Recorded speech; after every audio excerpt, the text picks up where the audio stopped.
there's a museum, and there's an area where you can try it out. So I made a little print. So I mean, it's certainly, I don't know how it would print flats, because what they printed was type. So all, Chinese characters, all lines. So I've seen some of that movable watercolor on a copper engraving plate I just rolled the watercolor on with a brayer and printed it that way. And that worked really well. I thought it, so I can see that they could do it with metal.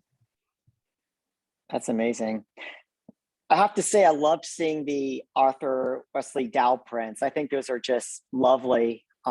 He he wrote a really great book on composition, using like the principles of composition using Japanese prints. And so I love just like bumping into these old texts written, in the 20th century that reference Japanese woodblock print design. Is there any other artists similar to Dow in your collection, Helena, that have like tried to preserve the that Japanese design style through teaching or writing books? There may be others in the Smithsonian American Art Museum collection, but in fact, that's where the Dow material is. We don't have any Dow prints at American History. We do have a very nice sequence of blocks from Morley Fletcher a little later, from the teens, late teens, early 20s, that he wrote a whole article about for producing that series called The Waterway. But Dow did influence a lot of people in that early 20th century period. He also taught in Boston. And there are many people working on these early arts and crafts printmakers. I am not among I am not among them, but so there is there are others, and there are people to be looking out for. Thank you. April, Thank you. Go ahead. I had a question about the evolution of the color from Leo. The cochineal was a surprise finding in the Japanese prints. I wonder how that connected with the history, with the economic history. Didn't that come from South America?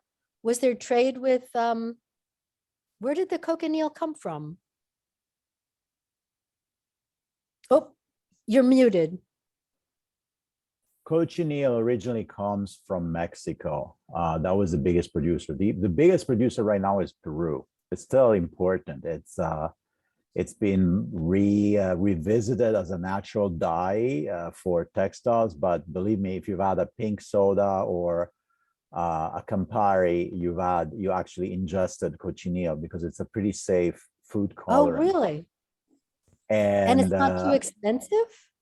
No, well, no, it isn't. And so it's an interesting thing. It was historically an expensive dye, but the productivity, the yield in color, and the coloring, tinting strength of the material is so high that it was a luxury product. It was a high, the top end of the market, but you could actually use it. And in terms of pigment production, rather than tinting wool or silk, it was not more expensive than others. The issue with East Asia is that they had perfectly good alternatives. So historically, lakdai from southern China and northern India is the material that you find in paintings. Hokusai writes how to use it. And there's a beautiful letter that his daughter wrote in which she shows how you actually break down the enjiwata, the paper that was the support for lakdai, to using paintings. But in prints, what seems to have been used mostly was safflower. And so Henry Smith, whom all the credit for the inspiration for this historical survey goes to, has quite convincingly argued that the date for the introduction of cochineal in Japan in woodblock printing is really really matches the time of the Setsuka rebellion. And the daimyos that were rebelling were mostly, I believe, in the north, where the safflower production was centered. So the fighting would have interrupted trade routes and prevented the safflower to get to Kyoto, Tokyo, and Osaka, where both the dyeing for fabric and the printing, publishing industries were. And it so happened, so the cochineal did not come from Mexico. Like you have earlier examples, 1700s in China, yes, that was the Manila galleon. That was the trade coming in from Acapulco. Oh, that's very interesting time. But Yeah. what you see right, in 1870, essentially, is cochineal comes through the European market.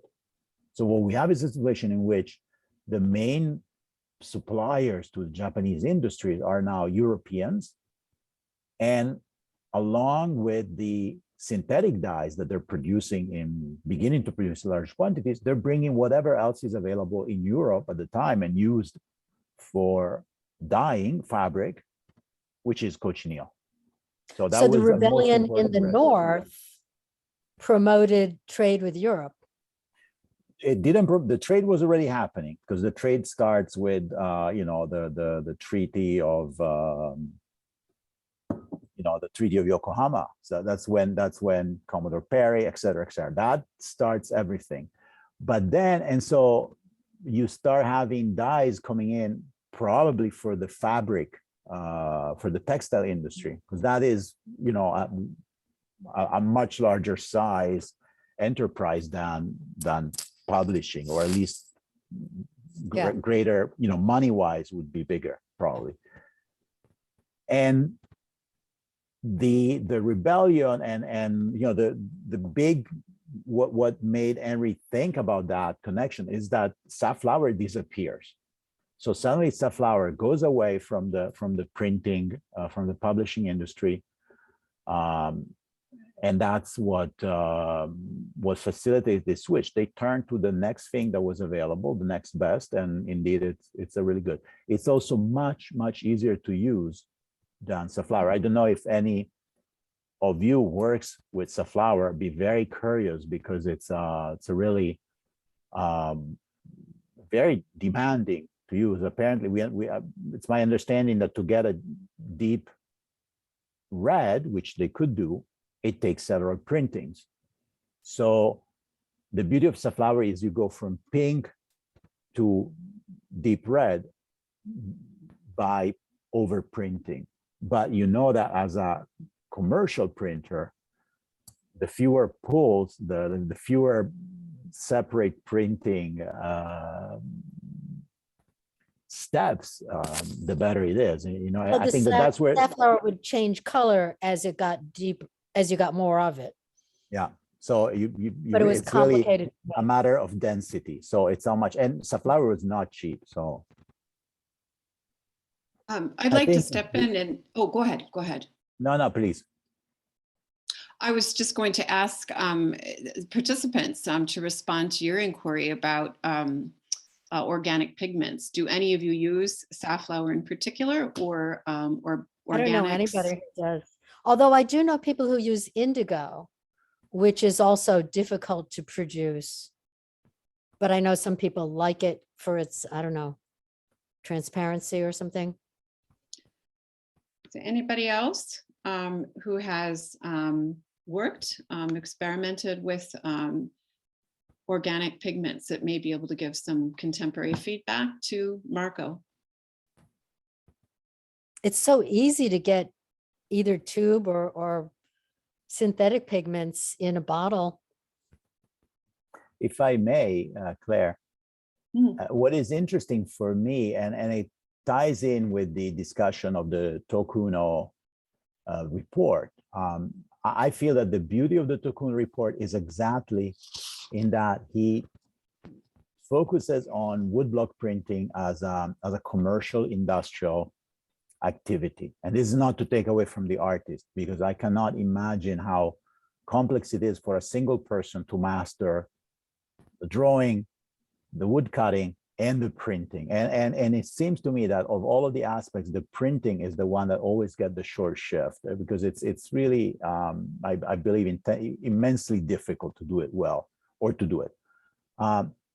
But when you read Tokuno and you look at the numbers, I think he says, and I hope Helena will correct me, he says that an experienced printer can produce 700 impressions of a key block and 300 to 400 a day of a color block, or maybe it's the other way around. But 700 essentially means 1 per minute, if you count maybe, like, generously 10 hours of daylight.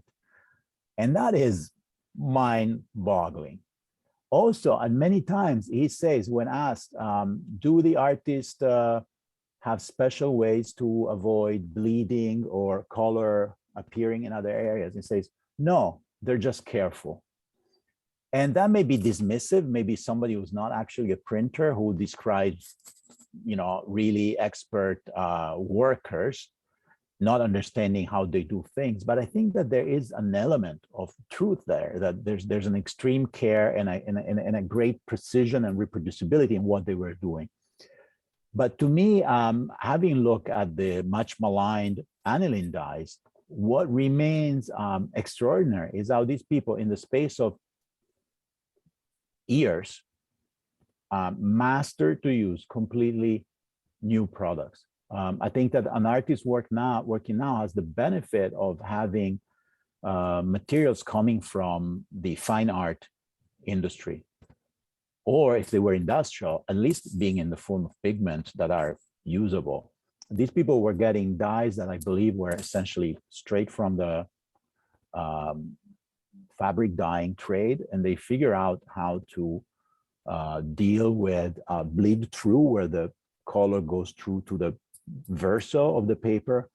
They minimize bleeding horizontally, even though you can see some of that in many prints, but maybe also the accident of moisture exposure later on. So it's really extraordinary how those printers invented the way, really along the way, invented their technique along the way, adapting to these new material. They're often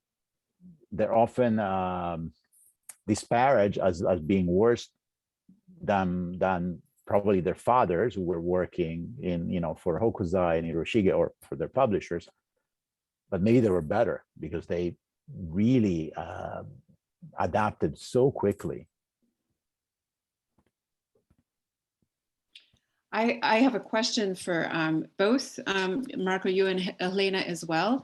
And then there are several participants who are noting their use of organic pigments. So I think in the time remaining, if the two of you might speak on the question that I have, and then if Marco, if it's of interest to you, I think it'd be of interest to others to call in some of the artists to speak on their contemporary experiences.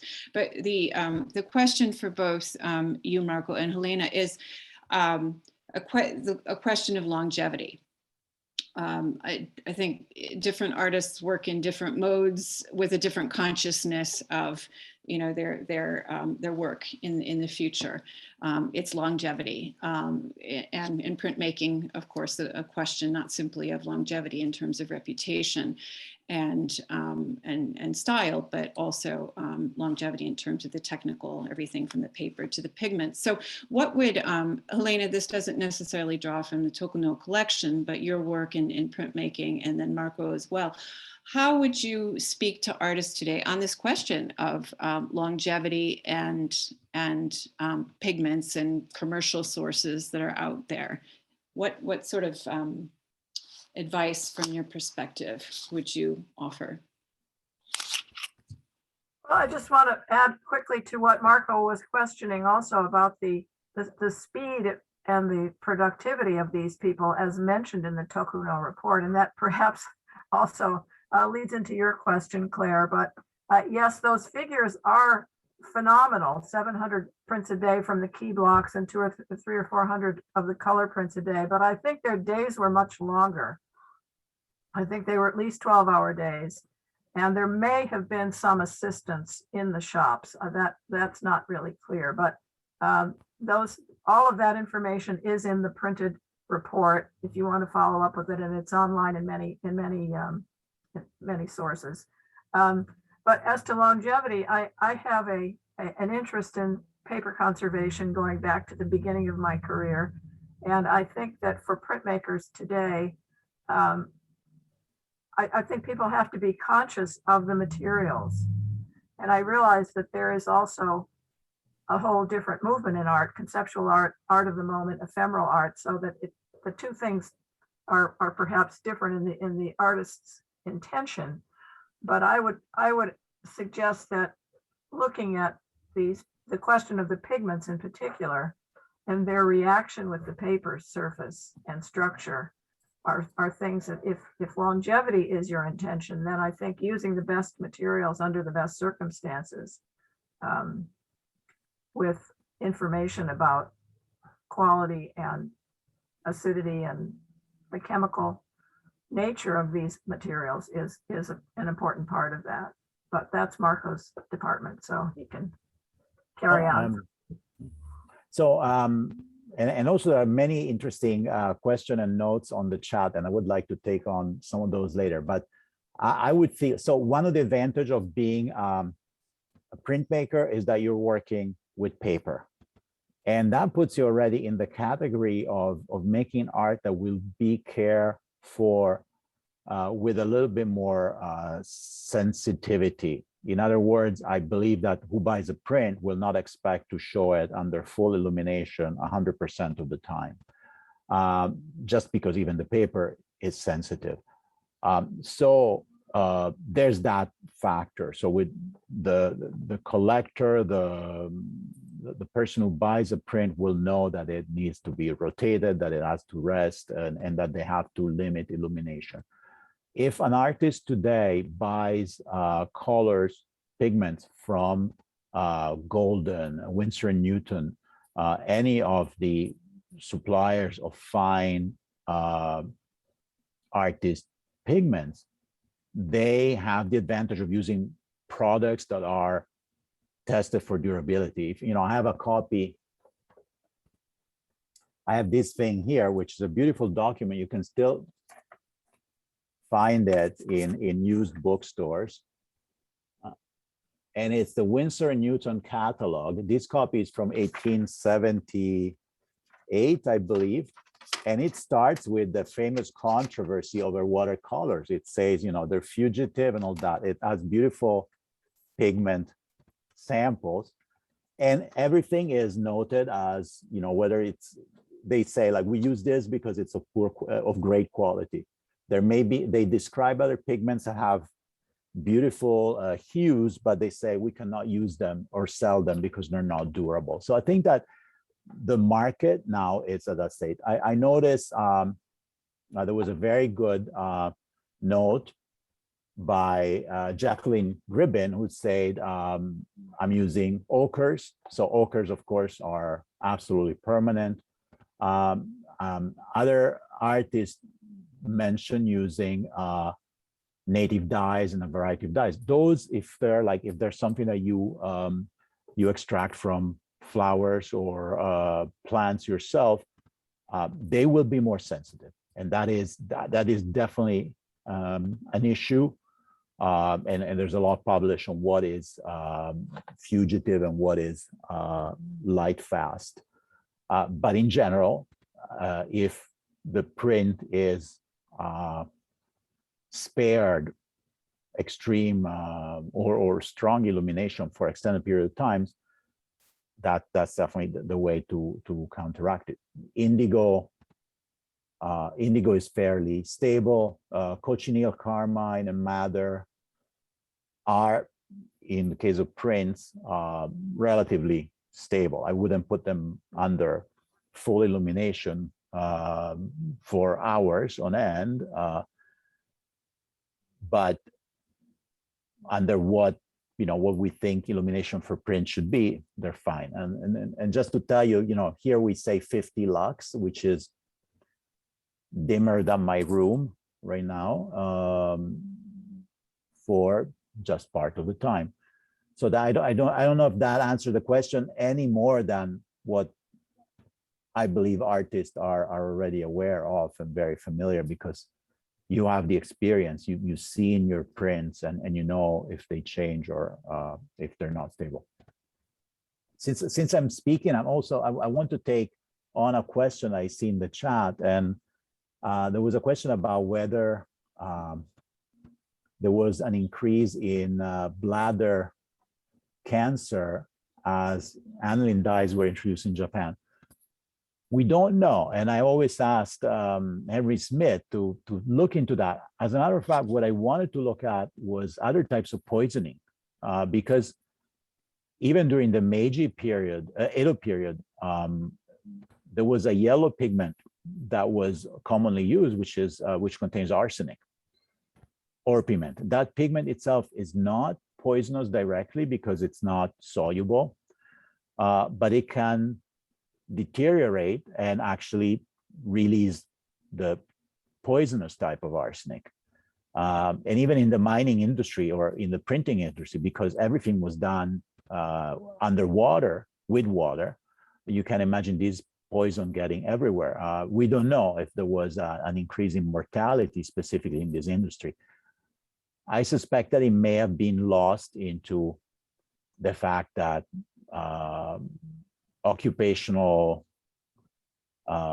safety was not a concern at that time anywhere in the world. And so people did die early of a variety of preventable diseases due to exposure to various chemicals.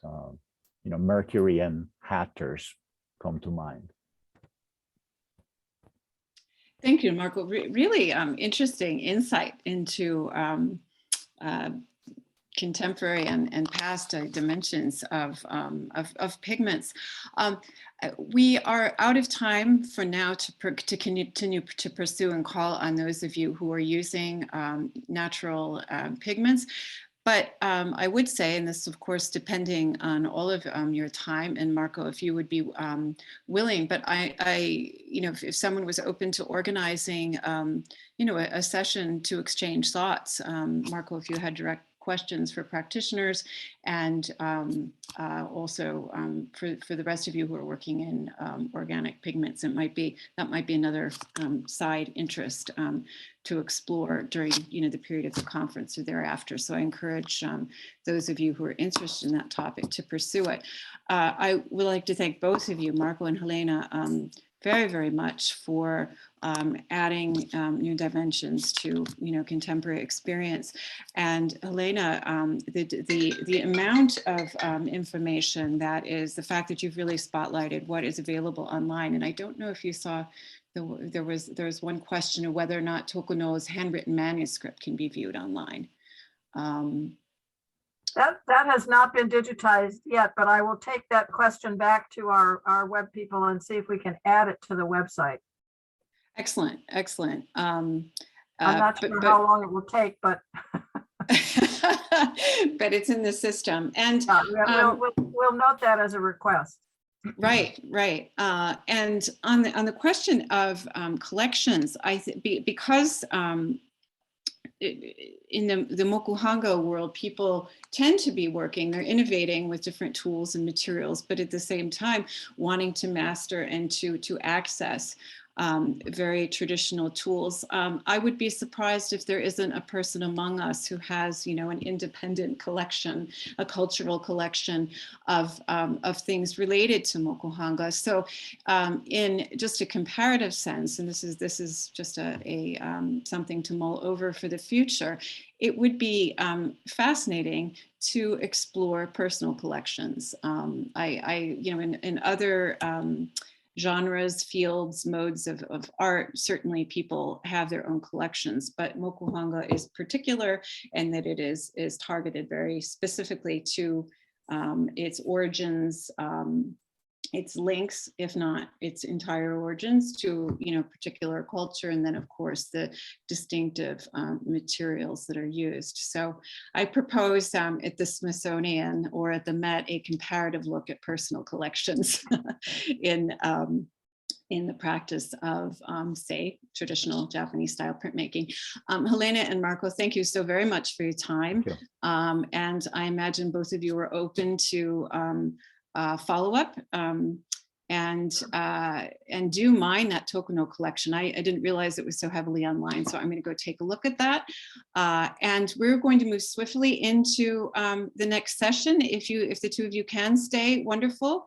And I don't mean this to be such an abrupt change, but I know others of you are, would like to keep moving along. So what I have now for you are 2 additional YouTube sessions.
It looks like Yoonmi is back with us. Good.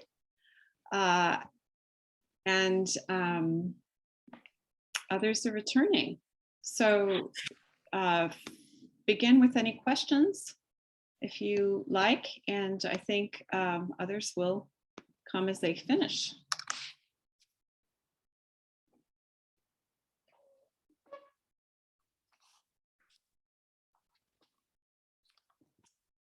And in the meantime, there was uncanny reverberations with those presentations. I'm impressed with the limited number of presentations, how the INC team pulled this all together. There's been just the pairs of presentations today. There's been excellent resonance. And I think Yoonmi, watching yours first, and then remembering what I had spoken about, really, really wonderful intersections. Identity can be, so it is so tied up in method, even if we're choosing something, well, I was going to say, even if we choose something that is quite different, but that in part can be the attraction as well. Questions for Yoonmi, please.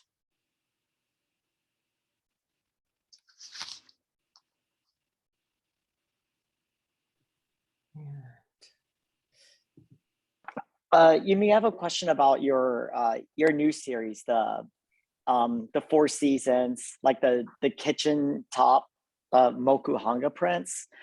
I know you explained in your presentation how you composed the prints by kind of like taking apart the Japanese book, right? And so it kind of creates like this these series of cropped images where it goes from like one print to the next. My first question is, do you see these 4 prints as like one complete work? Right, it's hard to imagine, even though they're really beautiful on their own, it's hard to imagine them being separate. I love how the objects are cropped. There's a little bit of mystery there, but it's also just like equally satisfying to see the object on the next print over. So yeah, I'm curious about how you like intend to like package and display them. Like, would it ever be shown separately? Yeah, my intention was that they would all be together and in this one line. But at the same time, I have a few additions set aside so that it can be broken apart and sold individually. Because I think, I don't know, the initial idea of it was just the fact that I always encounter these printed images that were originally in the form of a book, but then often when you go to old bookshops or something in Japan, they glue it together so it becomes one image. And just the fact that my initial kind of draw to this whole process was through these books that I've been looking at. But I sort of wanted to kind of address that and reference that my encounters with water-based woodblock print, my initial encounters with the water-based woodblock print. But I also really, I was also intentionally thinking about, I'm always interested in this idea of things being taken out of context.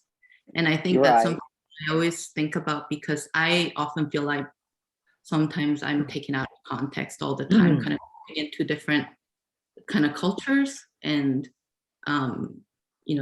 what surrounds me kind of, I have to respond to what's around me, and the context kind of creates who I am. And the idea of images being taken out of context is also interesting to me, as well as how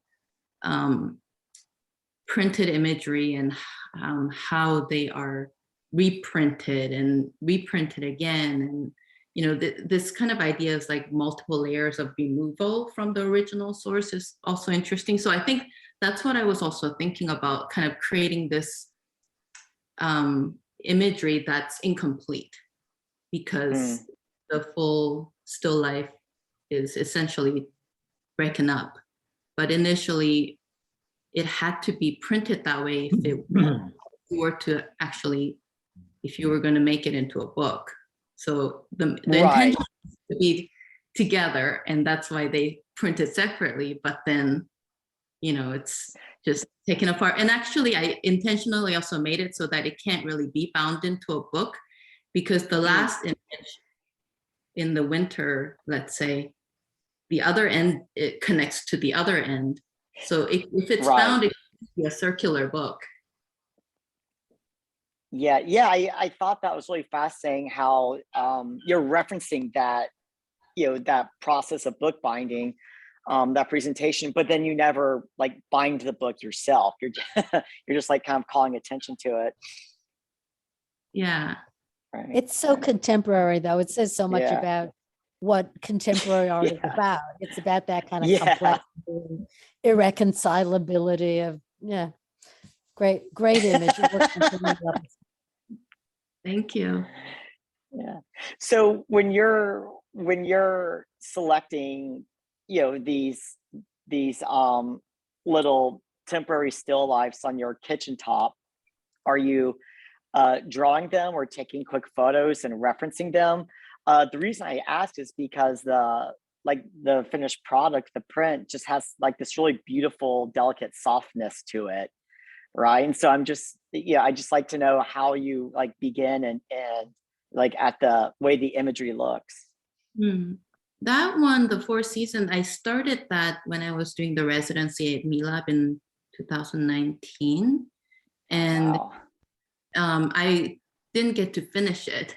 I carved all the blocks and managed to print one of them, but I didn't get to finish it.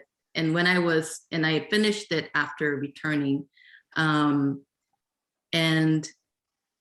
the way that there you see a lot of kind of Japanese disposable objects, and those were the things that I was kind of using and consuming, I guess, when I was doing the residency. And some of the elements that I added, for example, the little postcard, I wanted to add something that specifically dealt with the fact that area, Kawaguchiko. So I picked that Fuji reflecting on Kawaguchiko, and that was also perfect because it had that spring view, but then the reflection was winter. So it kind of commented on the transition of season, which I was kind of thinking about print. But there are other elements like the bamboo or the persimmon that I just literally took out from the elements in the 10 Bamboo Studio and Mustard Seed Garden book. So some are observed and drawn, and then some are, using references, other prints, or even photographs, and kind of combine. I see. Did I Oh, hear thank you. Yoonmi, did I hear you say that you also, a part of it is printing, it's Faith talking, and part of it, that you're painting it? Or is it all?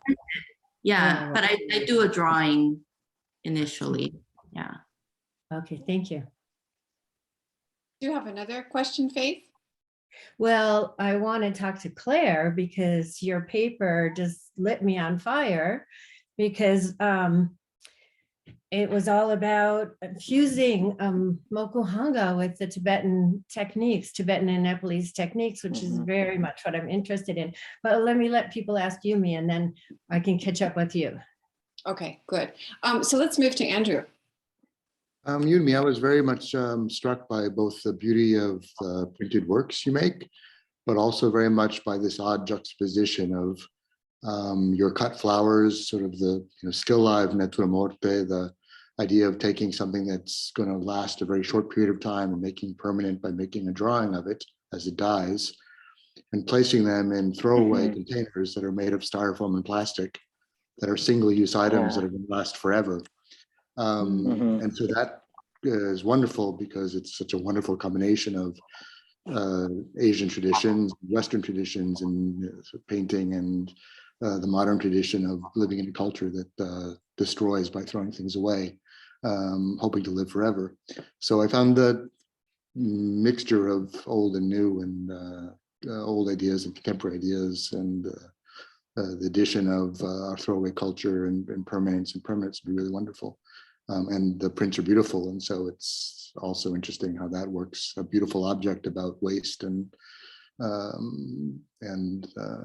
our impermanence. Beautiful compliments.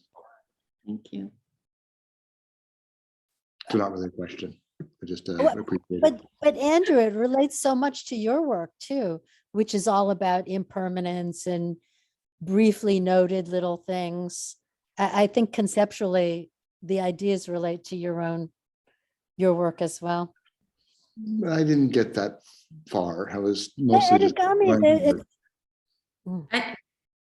mean, I think I'm somewhat familiar with your work, but there's a lot of this like moments and daily brief. And I think that's also that I'm very interested in the everyday and the daily. And I think that's kind of builds to becoming more of a planned out project at the end.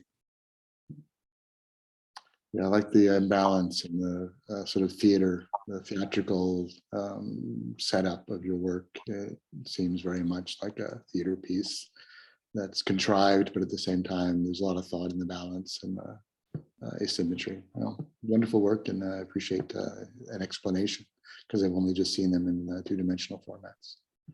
Thank you. Yeah, Andrew, that was really, really well articulated. Jacqueline, go ahead. Hi, Yoonmi. Hi. I love your presentation. It was wonderful to hear the explanation and the background, the historical and cultural background to where your imagery comes from. I can't explain it as well as Andrew has already done, so I'll leave that. But my question, I'm quite interested in the fact that you use both lithography and mokuhanga, because I myself, I flip between etching and mokuhanga quite regularly. And that's pretty much dependent on what ideas or project that I have that I feel that it might fit mokuhanga or fit intaglio. I just wanted to ask you how you work with both mediums. Is it just an easy transition, or is there a specific reason that you might choose lithography or mokuhanga? Yeah, thank you for that question, because that is something that I've been thinking about more and more. Lithography was my main medium before I learned mokuhanga. So that's so it's something that I know how to do. But if you saw my lithographic prints before I learned mokuhanga, it looks quite different. And I think a lot of the way I guess not everybody does mokuhanga the way I do it, but the way I kind of learned how to do mokuhanga and the way you do bokashi and coloring individual areas separately, like little islands of colors. And a lot of those things that I learned and the way I kind of developed my visual language through mokuhanga kind of came into lithography after I learned mokuhanga. So a lot of I think if you're a printmaker, you obviously know when you look at my prints, which one is lithograph and which one is mokuhanga. But sometimes if you're not that knowledgeable, they look very similar because I kind of do the same kind of approach, although they're really different processes. I use a lot of trans base when I'm printing litho, so it has that translucency that I can get in mokuhanga. Like I said earlier, a lot of the bokashi technique that I use in mokuhanga, I use in lithography, although it's a little bit harder. You need a lot of different size brayers to be able to do all these little subtle bokashi in lithography. But to answer your question, I think, how do I choose between the two? I don't know. I think medium is really important to me, and the material, and because I also do sculptural work as well.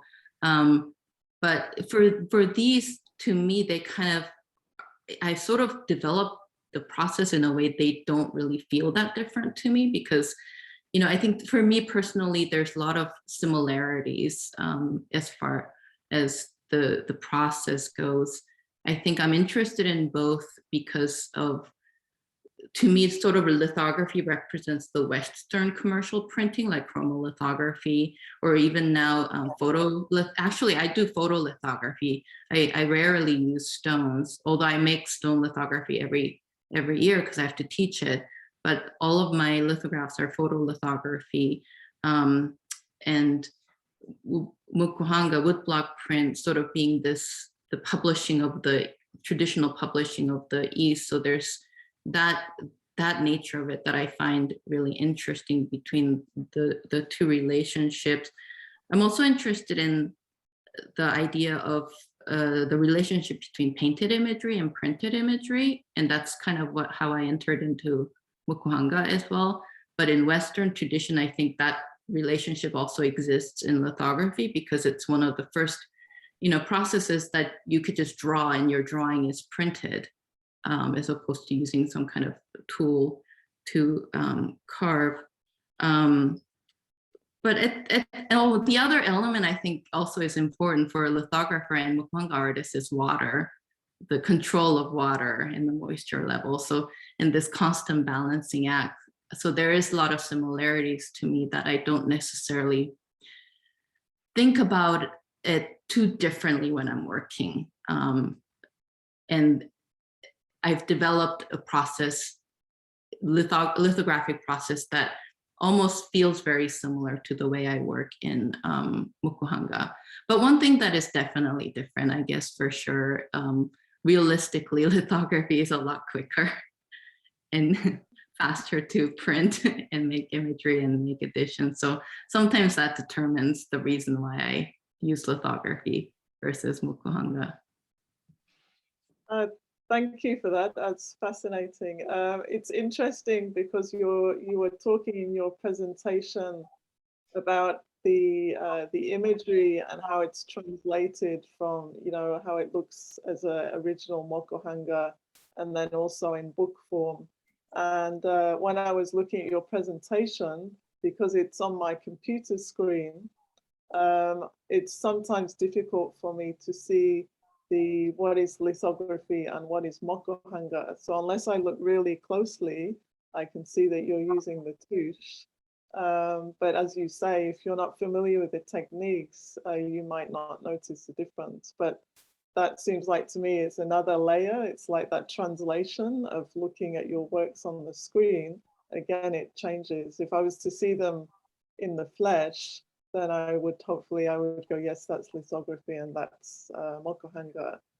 So yeah, I don't know if you were aware of that, but that's what I picked up when I was looking. And because you were talking about that translation of the mediums as well, I picked up on that when I was watching it.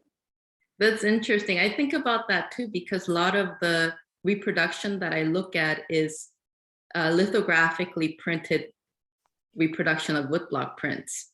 You know, like the recent books of the 10 Bamboo Studio is photomechanically reproduced using offset printing method, but it's a reproduction of a woodblock print. Yeah. Thank you. Yoonmi, I have two related questions. Your exposure to the old painting manuals, did they then go on and influence your techniques in printing? And then another sort of simple, well, that may not be simple, but the second question is just more of a straight up technical question.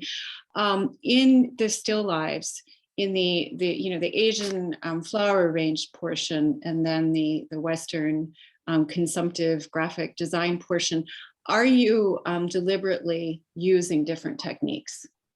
And maybe you already spoke to that with Jacqueline's question, but I wasn't sure. Do you mean like different technique as in like lithography versus woodblock, or anything where you are deliberately trying to distinguish the aesthetic, the nuance, the expression of the two? Yeah, I mean, that is very intentionally done. The only thing that I have a color is the poppy one. And that's because when I was making that at MeLab, and Keiko thought that needed color, and who can say no to Keiko telling you what to do? So I added color to that one. But everything else has all the botanical part. They're all monochromatic, and it's directly kind of referencing the fact that I'm taking that image from woodblock printed books. I'm not actually necessarily looking at actual flower arrangements, but I'm taking those images from the books, and that then kind of refers to more Eastern way of depicting objects in space. And with the disposable containers, I actually collected all of those different disposable containers. So I'm actually looking at it and making an observational drawing of it in three-dimensional kind of, because my training back in Korea was kind of the old European style of, this drawing, Greek and Roman plaster busts and kind of stuff. So it's also kind of my education, but sort of what we consider the European Western kind of way of looking at space. So I render it that way, but also using it doesn't show it very well in the presentation, but if you look at the actual prints, there's a lot of subtle bukashi to kind of give it this roundedness of the cup. or the dimensionality, and they're all printed in color, and also, you know, with all the labels and things. So they kind of exist in different kind of way of representing objects in space. So that is intentionally done that way. I can't remember what your first question was. Sorry. The looking at the printing manuals, and I mean they're painting manuals, but as you said, they're block printed, which is brilliant. But because they were intended for printing, or excuse me, for painting, do you think there's anything that you absorbed in the expression? I mean, in some cases, you pointed out you did a copy, of the image, but I was wondering how that might have altered or enhanced your own sense of expression. Yeah, and I actually I did a lot of copies, practice copies from those books, because I never learned how to do traditional brush paintings or calligraphy growing up in Korea.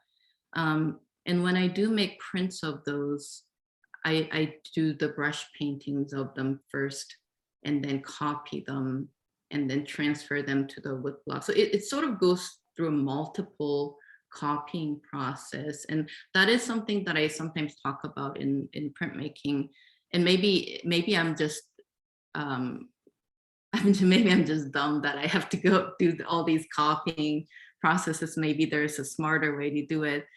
But the process is looking at the image in the book, and I actually use the brush and copy it.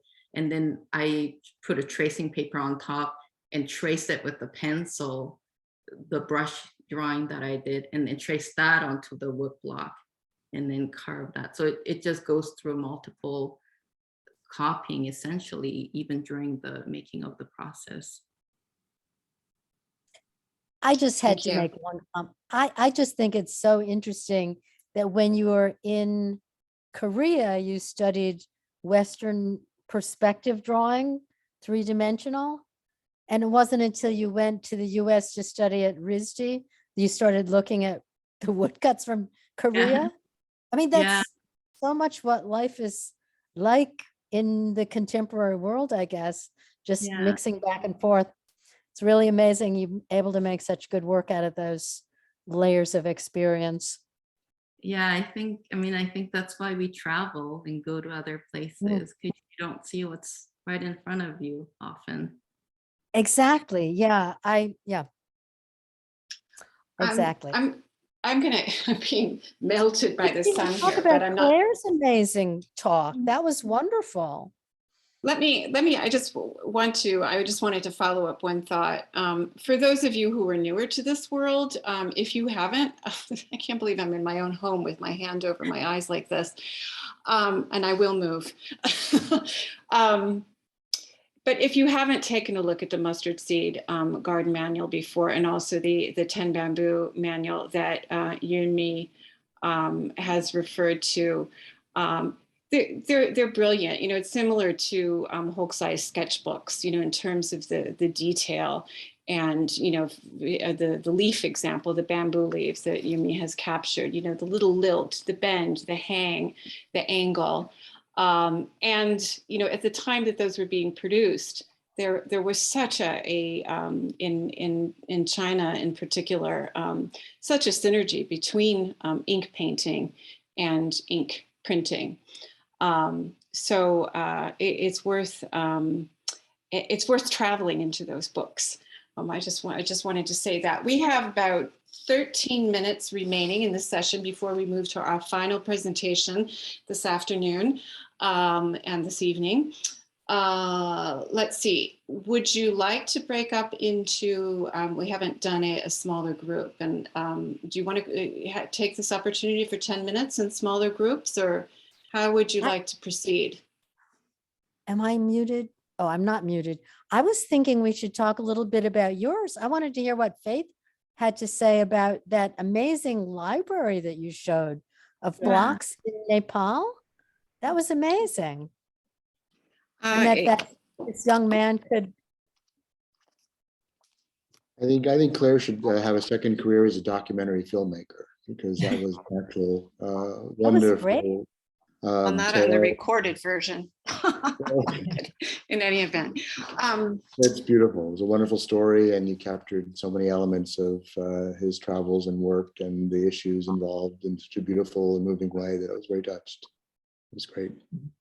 And then ending up in that fabulous library. Oh, Patty? Hi, yeah, Claire, and Yoonmi, those are so brilliant and also so related. And one of the things that I noticed from I lived over in Asia for over a decade, but was that, yeah, this idea, you know, when I was before going to Asia, I really had this understanding that woodblock printing was Japanese. And then, you know, of course, you go to Tibet, you go to Mongolia, you go through China, and then into Japan, and you realize it is. I don't know about India, but now we know. Of course, it traveled with Buddhism. Is that correct? And I have one of the blocks from Tibet, you know, that I brought back. I never tried to print it, but it's, as you say, it's really deep carving. And for me, the experience of woodblock in these Asian countries is the softness of the line, like in Yoonmi's carving. It's very much about this, like,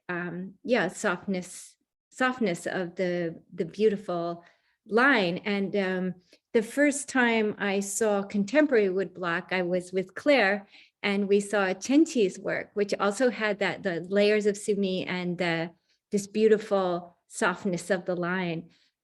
So I was wondering, Claire, like from the history, how exactly did it travel? Is it also in Himalayas in India? And, you know, just what's the deep history there?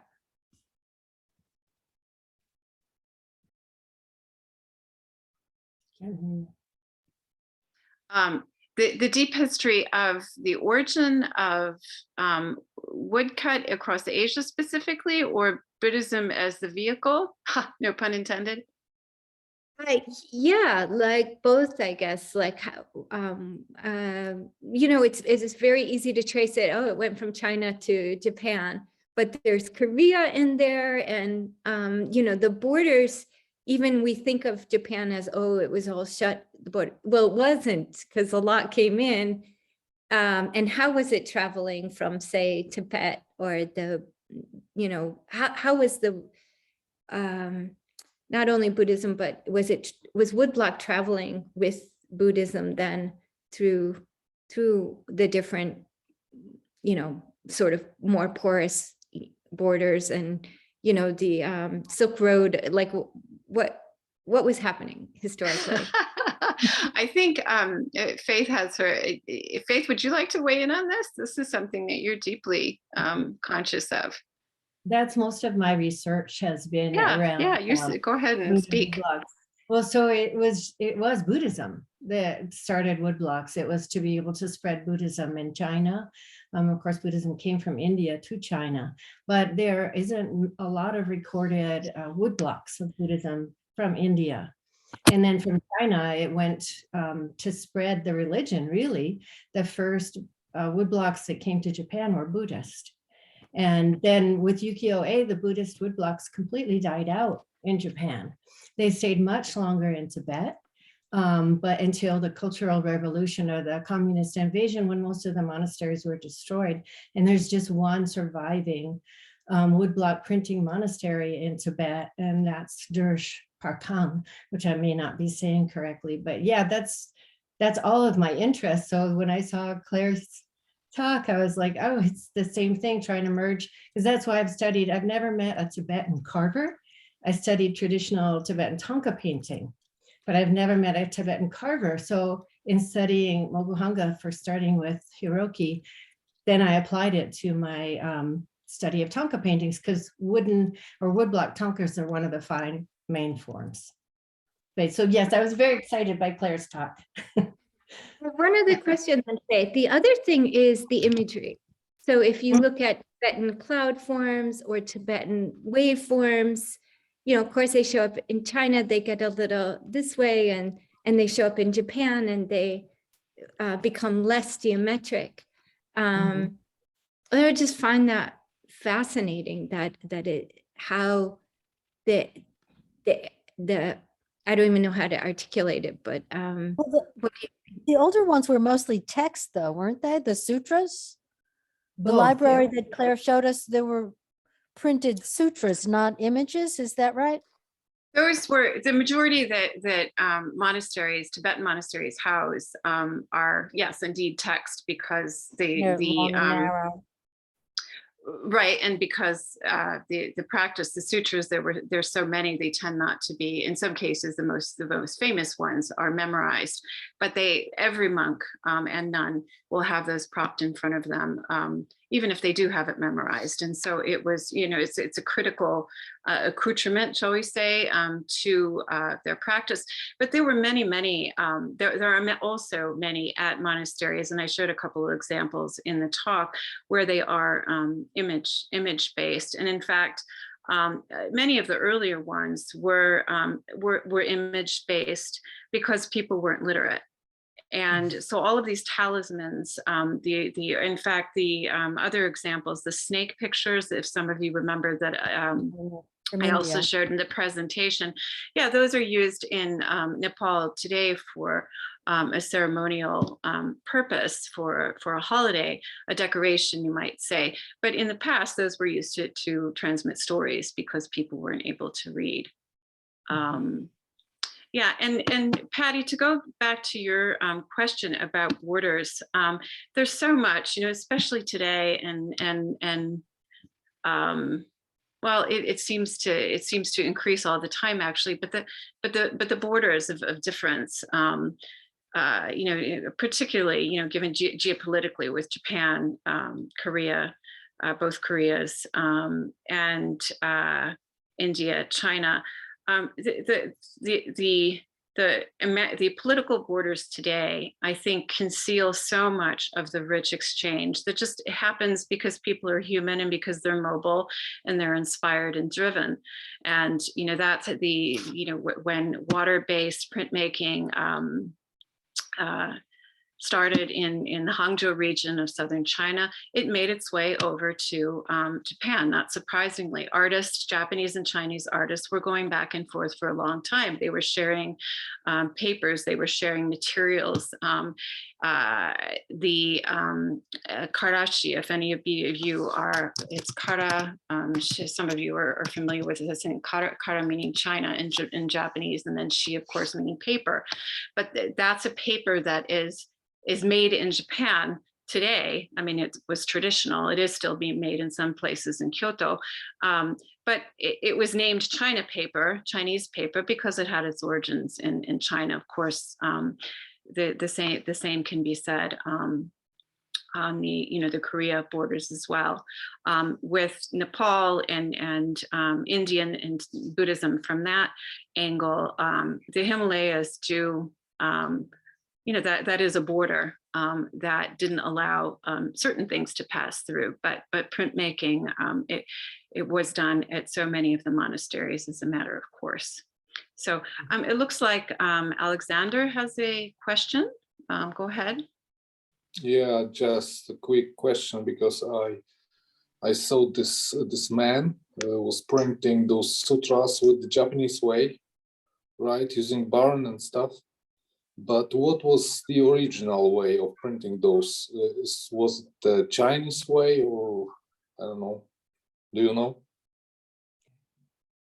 Oh, it was a different Beren, I think. Actually, it's an excellent question, and I encourage all of you, if you haven't seen it before, to just search Tibetan woodblock printmaking or sutra making. There are a number of excellent YouTube videos where you see it isn't a Chinese process in any way that you would recognize today. It's done on a kind of bench, and it's two you have two people, one who's throwing the paper down and the other who's doing a quick pull, from the block. It is very rapid, and we're talking about numbers earlier of prints per day in about a 700 range. I think in the past in Tibet you're talking more like 1,000 a day. Now you didn't have the complexities of color and refinement. It was, the purposes were different, but the videos are brilliant, and were done by monks at one time. Today it's done by villagers and not as many people. And Faith, is there anything you would like to contribute on that note? Let's see. No, it's right. They did not use a bamboo baron. It looks more like a round dowel. And April just showed a short video of it. But yeah, that so they're moving like rowing a boat back and forth really fast. very fast. But yeah, Claire, I looked for there is a lot of information on the internet. There are quite a few. And for those of you, if you teach, for those of you who teach in courses, introductions to printmaking, it's just, if that's not incorporated as a component, because there are so many amazing videos that document it, I encourage you to consider that as another approach, another kind of technology. The table is different, and as I said, it's more of a bench. I am going to now turn to Benjamin, who has been with us patiently during this day. There he is. He's down in my lower left. And Benjamin, you're up next, correct? For your video. So I'm going to post. Century. What's that? Moving into the 21st century. Moving, right. And Yoonmi, where are you? Right here. Not to be running off to the next thing. Thank you very much for sharing what has been such an evolving project, but I had never seen it in such a full explanation. And thank you for your presentation too. That was really incredible. It was a lot of fun for me to do. My pleasure. And Kabiraj Lama is not. You have not heard.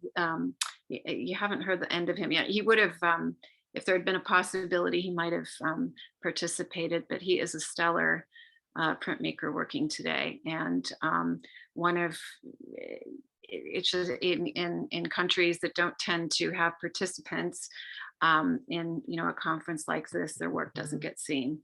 And they don't have the same kinds of resources. So I guess that pitch was obvious, but it is ever present in the art world, and who gets seen and who doesn't. So I thank you for taking the time to watch that. Benjamin, it's our pleasure now to turn to you for our very last session. I'm going to send the link, and we will be back shortly. Shorter than the 40 minutes, since we have the single presentation, right? Thank you, and see you soon.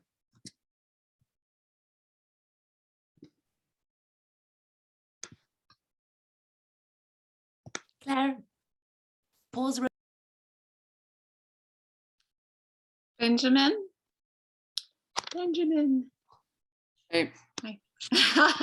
I'm glad. I just wanted to make sure that you are with us, since we've got a generous amount of time to open the floor to questions that people have about your process, related techniques, and I think this people should jump in this one, and you may have a few more words to say yourself, Benjamin, that after being a part of the conference a little bit longer, that speak to particular interests with the technique.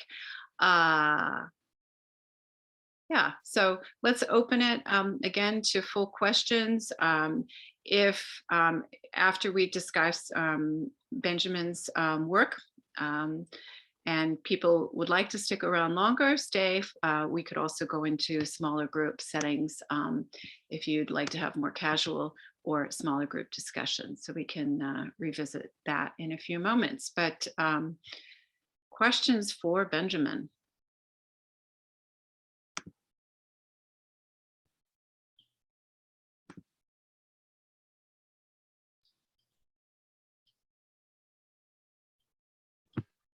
There, I think I'm unmuted.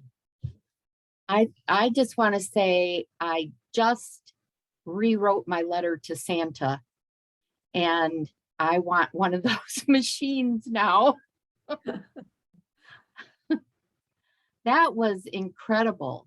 That I'm just amazed by that. I was born way too soon, and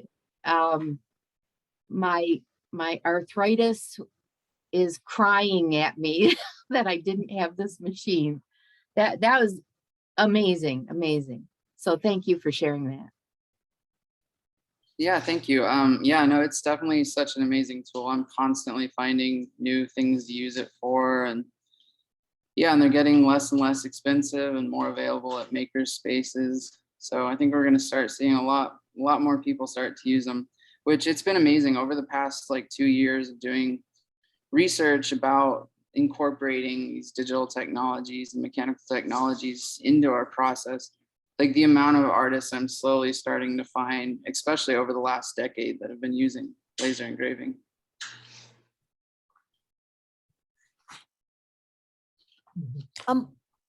I was wondering, now they're all JPEGs you're using?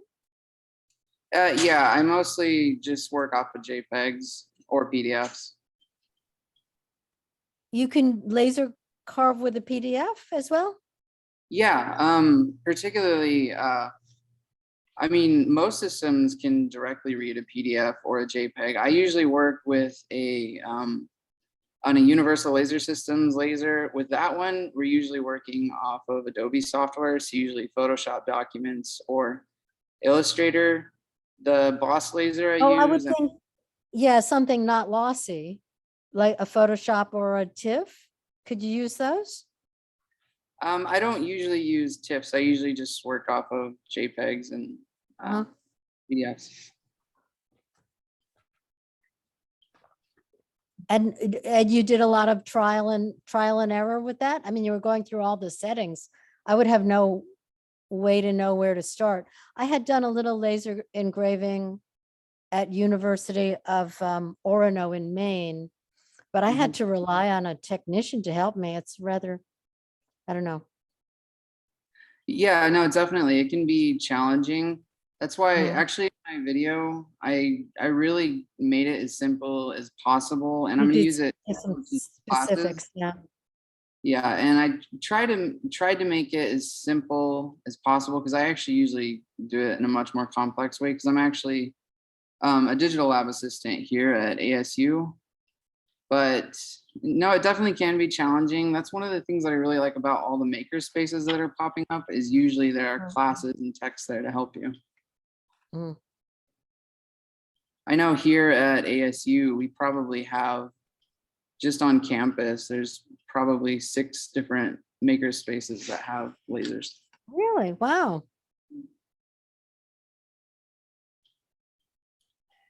Should we jump in, or I have a question. I don't want to Oh jump yeah, in. I see a lot of hands here. I'll let other people Yeah, ask questions.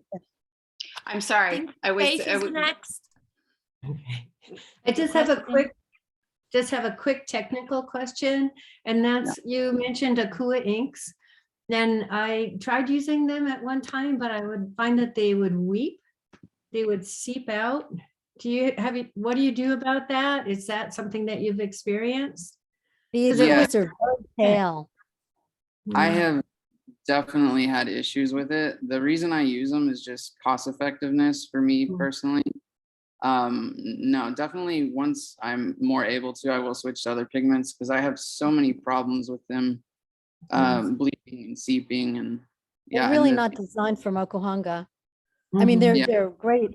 They're great for monoprint, but I find them not, that they are too pale for Mokuhanga. I Just quit as using it because of the weeping and the bleeding. It was like then you let the print sit for a day. I was experimenting with it, but I'd let has- the print Has sit for a few glycerin days. in it. Yeah. Yeah. yeah, just as a student, I mean, it's just been my cheapest option. Sure. I was just curious because, yeah. Thank you. Next. I have a quick question. So I've been researching laser. I'm not in school, so I don't have a awesome facility like you have. And the makerspace is not that close to where I live. So I've been researching laser cutters. They're upwards of 4,000 or 5,000. Have you, once you leave your facility, will you be getting your own laser cutter? I'm curious what that would be. Have you kind of been looking ahead? Because I've been investigating 3D printing, but the polymers don't really work well with water-based inks. So I might be going back to laser. So I'm just curious what you've come up with, if you have. Yeah, we thought about it.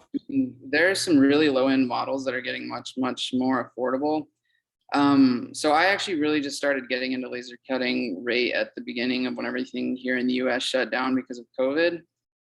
And I started doing some basic research. I wasn't very experienced at all with it at the time. And yeah, they have, what are those ones called? Glowforge or something, but even those ones are like a few grand.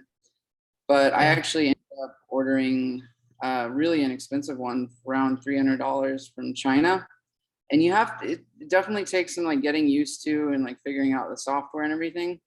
But even in my little tiny studio apartment, I was still able to run a little about 8-inch by 10-inch area laser cutter pretty inexpensively.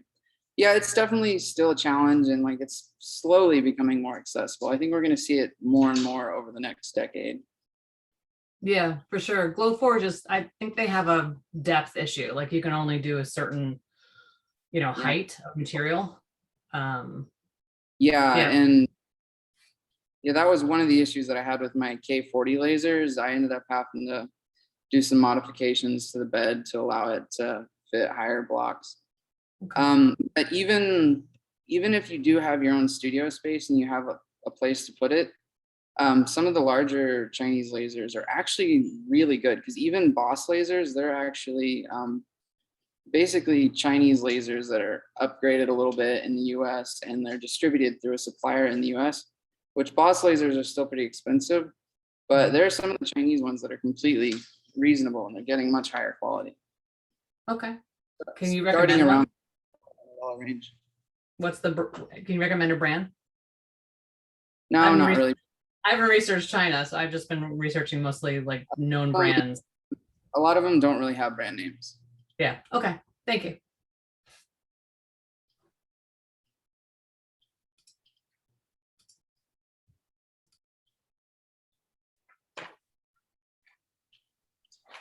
Somebody else wanna?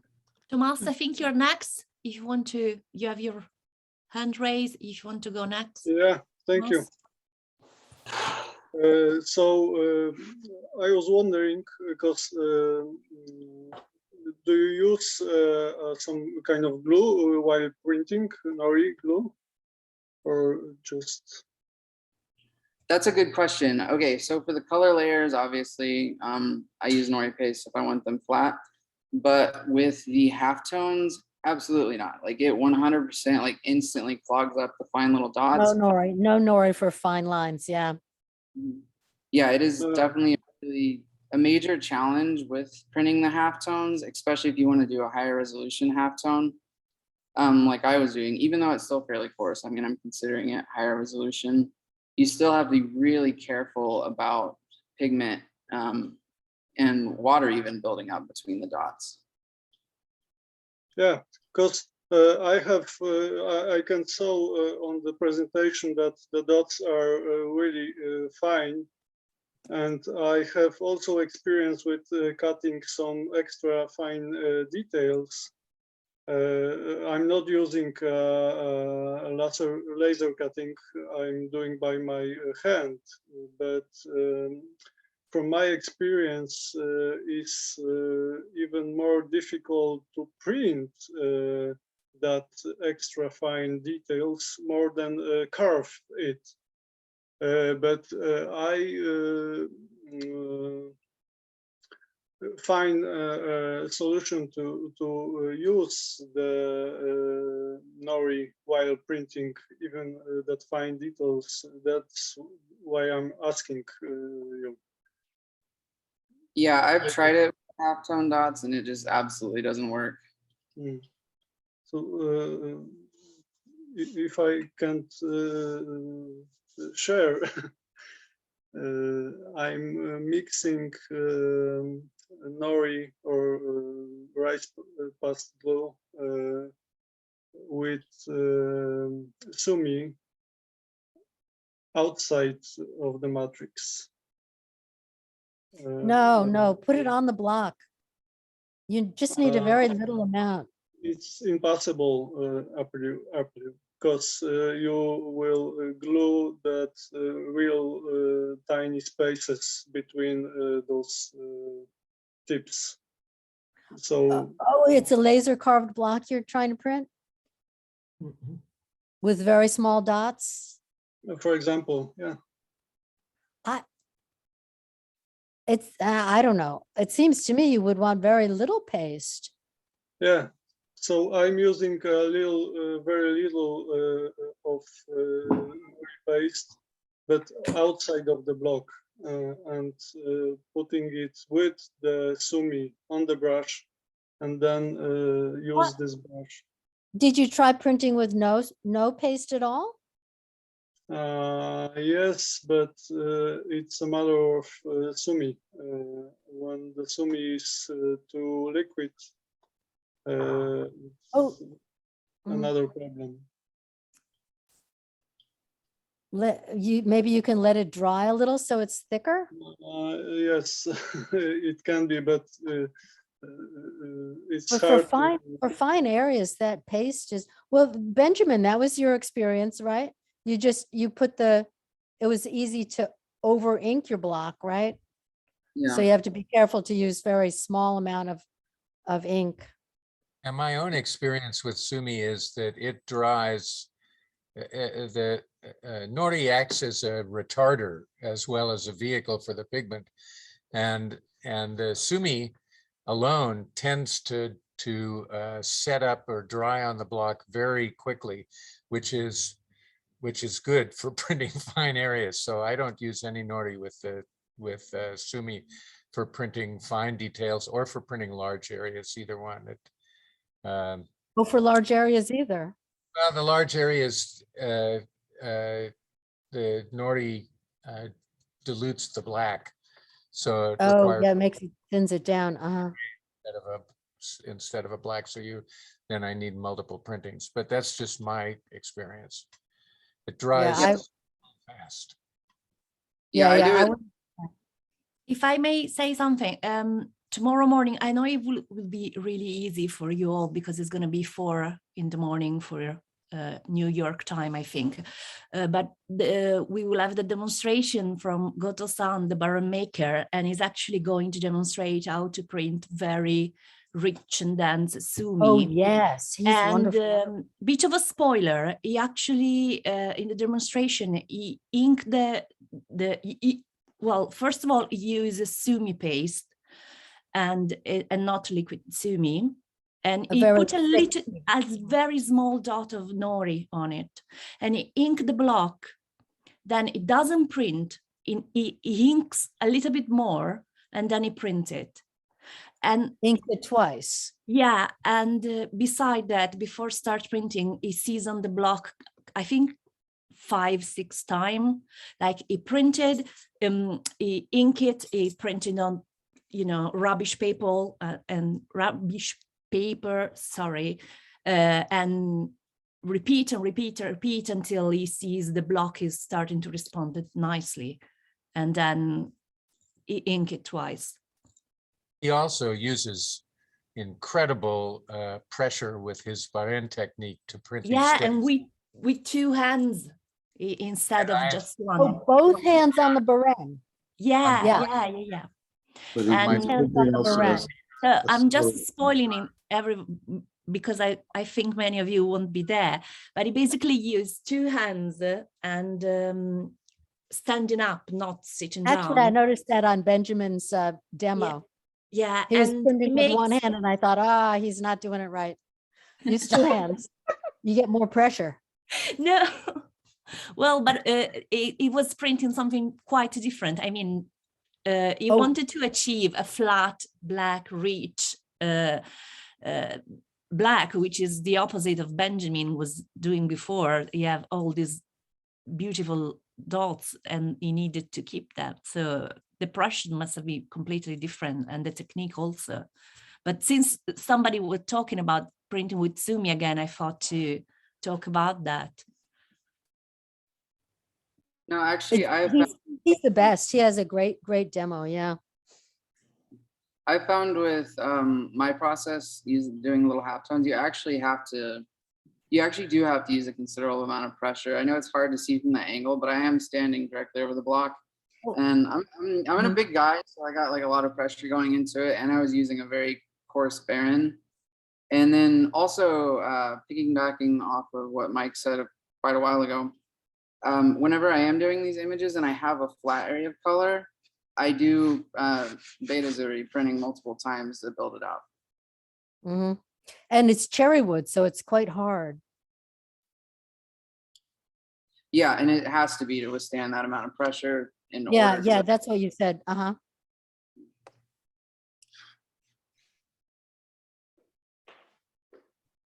So the cherry is better than a Sheena for the laser cutting. You need a hardwood. If you're doing fine dots, yeah. That was a nice piece of cherry too. That stuff is expensive. Yeah, a lot of funding from the school. So. Hello, Benjamin. Hi. Hello. Hey. What kind of wood you use for the demonstration? I mainly use American black cherry. Okay, black cherry. Okay. I've solid, kind of been a solid block of wood, not plywood or. Yes. Yeah, I usually process my own blocks. I've actually found it more cost effective, of course, than buying pre-made cherry blocks because everybody knows how expensive those are. So I've actually spent like 2 years scouring around Phoenix at all the wood stores, finding the best pieces of cherry wood I can find, and I clean them myself, wet sand them myself, the whole process. And you clean the wood after the, sorry, I don't speak English very well. You clean the wood after the laser cut only with water, or you use another liquid? No, I just use water just to get that resin out, because if that resin stays in there, it'll trap pigment in the dots. And the resin is out, or you have a little resin on your block? I'm sorry, can you repeat that? But you're talking before. You have resin on the block, or is clean? After the laser engraving process, Yes. It creates resin on the block that has to be washed. Okay. It has to be washed off of its fine dots. If it's larger areas, of course, it doesn't have to be. It's just those because fine. I use alcohol to out the resin of the wood because it scratch the paper. Yeah. Yeah, that works as well. I usually just use water since I'm working on solid wood, but no, definitely if you're working on a plywood or anything like that, alcohol would be better to keep it from warping. Okay. I got a lot of resin on mine. I had a hard time cleaning it. I was using cherry with a laser cut, and it was like this sticky layer of resin on top before I could print. I had to clean it with alcohol over and over. It was very gummy. Definitely. But I don't know why that one had more. I don't know. Anyway, you clean yours with alcohol. How did you clean your block after you? Yeah, after I engraved it, just with water. Just It's wanted. remember April, remember the Sumi discussion. So when the laser is burning the wood away and it makes smoke, which is sucked away from the machine from the laser with a big fan, but it goes over the surface and it makes an oily kind of soot on the surface of the block. Oh, it was really a lot. I don't know if there was something wrong with it, but the block I was working on had a lot of that residue. Well, it can actually depend on a lot of your setup, whether your air Yeah. assist is powerful enough and what type of lens you're using. If you're using a really fine lens, it's gonna burn, or it's gonna not technically burn, but vaporize more efficiently, leaving less resin. Because I know I have 2 different lasers I use, and one has a much wider beam from the lens, and also the air assist really kind of sucks on it. And on that one, I noticed I get a lot more resin. Oh, yeah. And that's going to be the problem with buying your own machine too. It probably needs to be updated. The new ones are probably more efficient. I saw in demonstration you use 2 or 3 pass to engrave the block, no? Yeah, Not I only usually, one, huh? yeah, I usually do that just to make it, because I don't want to, if I engrave with too much power right off the bat, I end up running the risk of overburning some of the finer details. And just to preserve as much resolution as possible, I usually do multiple passes, except on the halftone. I never do more than 1 pass over the halftone, just an extra pass around the edges to get them a little bit deeper. It's not necessary, but I found it just makes it easier printing without worrying about pigment and paste building up along the edges. Mm-hmm. It's necessary to clean the block, but the relief part is what size? 1 millimeter, 1 millimeter, or? I've never actually measured it, so I'm not really sure. I usually carve pretty deeply though. Okay.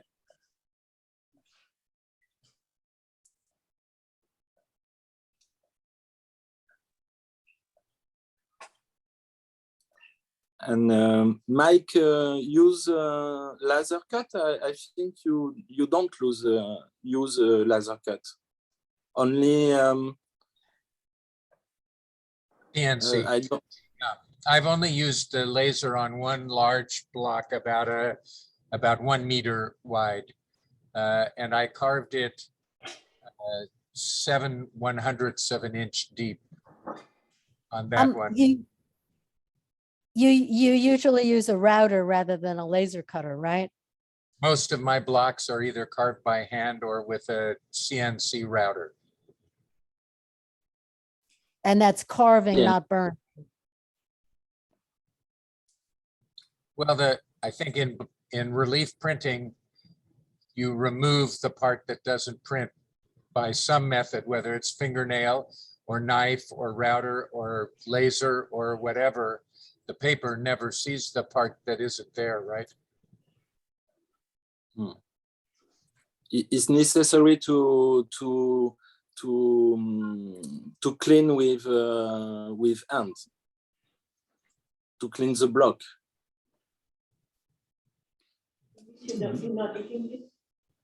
I don't understand. Sorry. I say it's necessary to clean the block with chisel and with hand. After engraving with a mechanical. Oh, to clean it up by hand? No, for after routing with the CNC machine or machine routing, it's finished. Maybe, okay. Depending, I may use I may carve all the fine details and then use a very fine sandpaper to deburr the edges and then finish carving, clearing out the large areas. But it's not necessary. So depends on the wood, Benno. Depends on what wood you're using. With CNC is more, you can go down, you can go more down than the laser, I think. Yeah, I think so, but you don't really need, there's no need to go deeper than, you know, that much. Okay. Sorry for my English. You're doing great. Thank you. Thank you. Yes. My understanding was the CNC router, you can get the beveled edges that is harder to achieve with a with a laser cutter. Yeah, normally you carve the fine details with a called a V-bit. You can choose the angle, anything from a very shallow to a very deep angle, or even a lettering bit, almost vertical. So you have more control than you would with a burn, with a laser cutting burn. Laser tends to cut straight down like a vertical cliff. And so you have more control. Laser tends, the ink tends to collect in that 90-degree cut. It tends to collect at the bottom and may, you have to be more careful brushing those vertical cuts. But it worked great. The prints were beautiful coming off the laser cut block. I don't use halftones, so I'm just printing solid areas. That block was calligraphy, so it's very fine, solid lines, and it printed really amazing. It was an amazing block. I wish I could carve like that. I have to Because say that every small area is beveled like what, like 45 degrees? It's vertical. Oh, really? This way, and in the CNC? No, that was laser carved, April. Oh, The right. I use a V. CNC is the bevel. I think it's possible with gray scale to obtain this kind of form, but I don't test it. I think it's difficult for the laser to make. Right. It makes a. Yeah. Yeah. You test it. They're actually a really long time. But sorry, Ben. Okay. Go ahead. Yeah, in the ULS laser control panel, there actually are settings that you can go in and create a ramped edge, which if you just do a rough setting, it will create the little steps like you were saying. But I've actually tested it and you can get it a pretty much near perfect taper down the edge. But the problem is the texture of the laser engraving. So like with your CNC using a letter bit or a D-bit, you get that perfectly smooth edge. But even though you can create a perfect taper with laser, the texture of it's still really rough and still picks up ink badly. So I found it easier just to deal with the straight edge than creating that taper. Me too.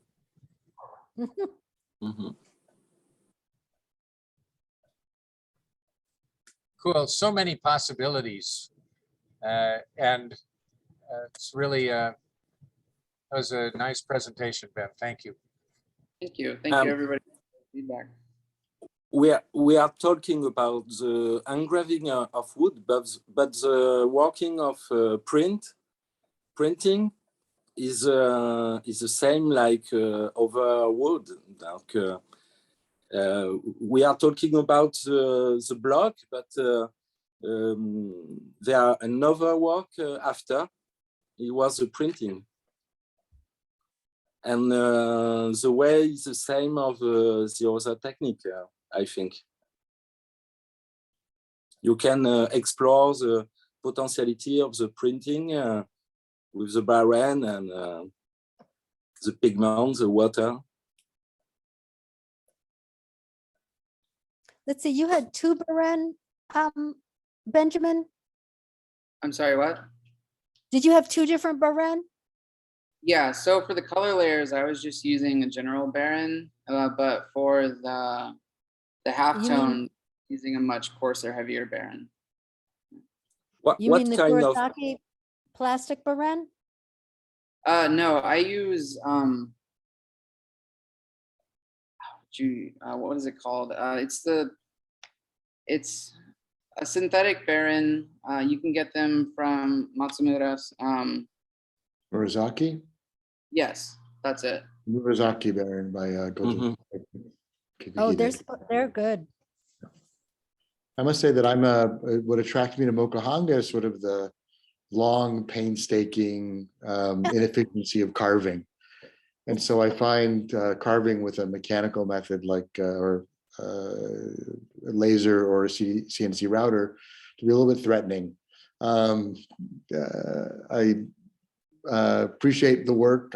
Your heron actually has something that it wouldn't have had if it was mechanically reproduced by a G-clay printer. But it definitely, I feel threatened by the idea of carving my blocks using a method that removes me. I think it just sets up a different set of problems. It's just as time consuming and requires just as much brain power. Yeah, I'm saying I feel threatened. It's not that it's not valuable. It just gets to me still in a way that I have to think about.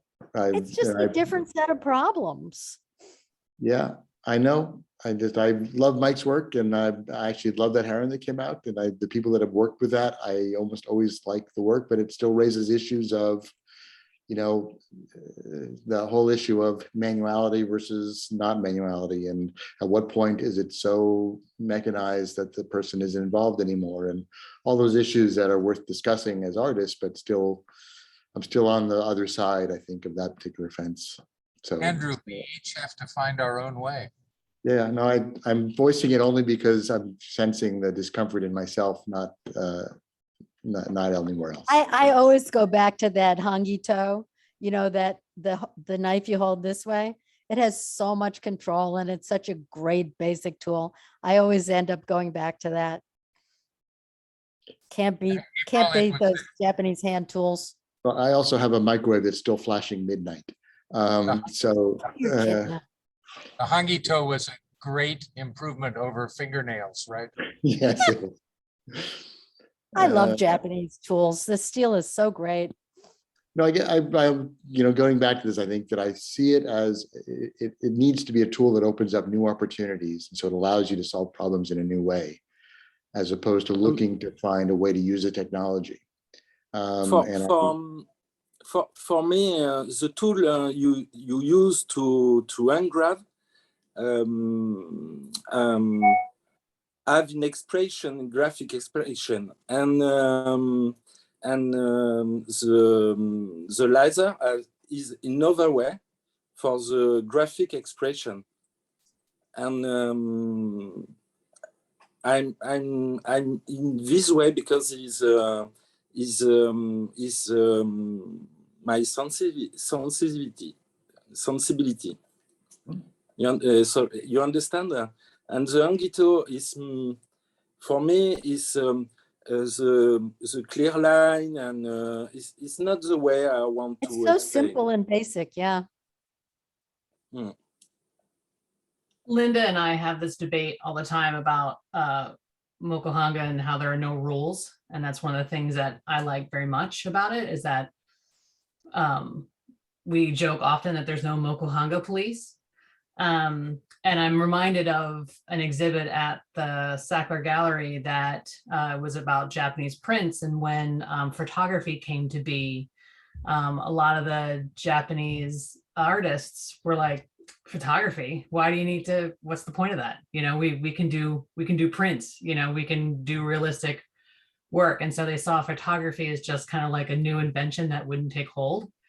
So I understand Andrew's reluctance, because I do kind of think about what's art if it's not handmade, or if it's touched, or if it's so mechanical. But at the same time, I'm so inspired and interested in kind of incorporating new technology. So I kind of have this fight within me to want to keep things real, but at the same time not. So it's I enjoy this discussion, but yeah, Linda and I like talk the about idea of the Mokuhanga police.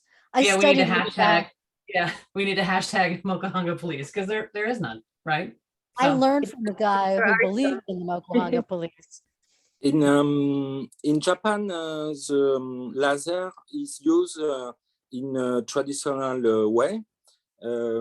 For example, Shun Yamamoto used the laser cut for the block and printing the work of illustrator. Shun Yamamoto is formed in Adachi Foundation, and he used laser cut because he don't find someone who is who can make the block for him to print. This was, you're talking Adachi print shop in Tokyo? He is working, Shun Yamamoto, working with Adachi, and is I've learned printing for several years, and we are talking about production of art, and he use laser cut for the block, and he print illustration of an artist. We have the two part of the traditional product. Oh, interesting. He And this was in Tokyo. Yes. I think he's talking, it's that you're talking about the series that I think it's connected to Mokuhankan in a little way, and they published the two so far, and I think they're calling it like Reiwei Hanga. It's one of the rainy city scene of Tokyo, I think, is the one. Yes. That's, Yes. yeah, it's a beautiful print, and yeah. Yeah, it's with a block engraving with laser. Yeah. Long ago, those Hiroshi Yoshida prints, the Yoshida Studio etched plates for the fine line work. So we always, printing by nature is a way to produce lots of prints in lots of images in a short time, right? Well, not the way some of us work, like me. It's like a way to make it take longer and longer and longer, but you know what I mean. And I wouldn't fault you, Andrew, for carving. My God, I loved watching your Baren making project. And I remember David Bull saying, Talk about patience. if you like something, isn't it better if it takes longer? Yeah, I think that the comments you make, that it's another tool, it's another way to get an image out of the wood, I agree with completely. And it's just another way of expressing yourself as an art. In the hands of an artist, it doesn't matter how you get your image on the wood. I'm more concerned about it makes it available to anybody, so that you can have someone that can take an illustration from a magazine and cut it with a laser and then print it, and it becomes, as you see with a lot of linoleum printers that are doing lino prints of photos they got from a magazine and printing them as it just makes it almost a little too accessible. And I don't know if that's a reasonable criticism. I don't think it really is. I mean, who's going to go to the trouble? You could just use a photocopier. It becomes a photocopier. Just it's a little bit more involved because you have to be skilled at knowing how to run the machine. It's complicated. I mean, I think I'm describing more my own insecurities than any other issue, but I think as an artist, using it as a tool, it's as valid as anything else. There's no reason why you shouldn't be able to carve well with a laser printer than badly with a Hangito. This robotic surgery prompted you to retire from medicine, right, Andrew? Among other things. It was more the malpractice insurance and the health world, but I need to think about it more. And I think this is a great, I'm glad to have seen Ben's presentation, because your result is clearly not mechanical at all. And I really appreciate you taking the time to share the information. Not mechanical at all. And I just need to think about it more and look more. And he put a lot of himself into figuring out how to do it. And I like the fact that you shared that so openly with other people, which is part of what the whole work this conference is about. And I grew up in Florida, so herons were a big part of my life. So it's a lovely print. I have to go, but I want to say Okay. I so miss you, all of you, from it's been a long time, too many years between visits, and Too long, it's too long. so nice, even in this weird way, to be able to connect and hear and see, and it's really wonderful that the conference was able to be pulled off even in this bizarre hybrid distant Zoom, YouTube. Anyway, thanks everybody who put it together. It's really Also, good night from Great Italy. to see you, Mike. Let's do it again tomorrow. I'll see you later. See you tomorrow. See you tomorrow. So Several times today, I noticed, I'm sorry, Mara, were you going to cut us off now? No. I will say I'm going to stop the recording now because I think the interesting conversation with Benjamin is, I mean, the conversation continues to be interesting, but we want to keep it separated for the Q&A. By the way, Benjamin, I really enjoyed your demonstration. I mean, I was blown away when I uploaded it on